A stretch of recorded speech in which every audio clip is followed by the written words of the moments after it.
Deutéronome 17. Tu n'offriras en sacrifice à l'Éternel, ton Dieu, ni bœuf, ni agneau qui ait quelque défaut ou difformité, car ce serait en abomination à l'Éternel, ton Dieu.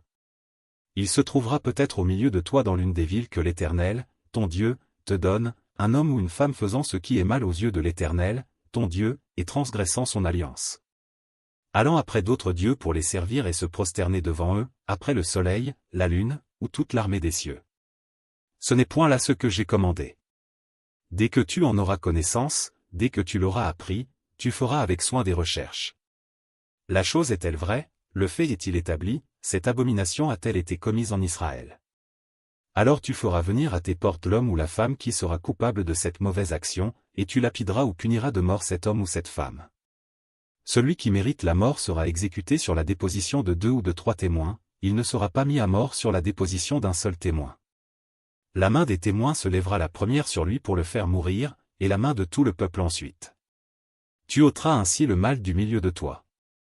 Si une cause relative à un meurtre, à un différend, à une blessure, te paraît trop difficile à juger et fournit matière à contestation dans tes portes, tu te lèveras et tu monteras au lieu que l'Éternel, ton Dieu, choisira. Tu iras vers les sacrificateurs, les Lévites, et vers celui qui remplira alors les fonctions de juge, tu les consulteras, et ils te feront connaître la sentence. Tu te conformeras à ce qu'ils te diront dans le lieu que choisira l'Éternel, et tu auras soin d'agir d'après tout ce qu'ils t'enseigneront. Tu te conformeras à la loi qu'ils t'enseigneront et à la sentence qu'ils auront prononcée, tu ne te détourneras de ce qu'ils te diront ni à droite ni à gauche.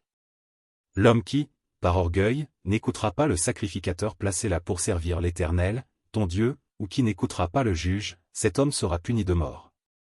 Tu ôteras ainsi le mal du milieu d'Israël. Afin que tout le peuple entende et craigne, et qu'il ne se livre plus à l'orgueil.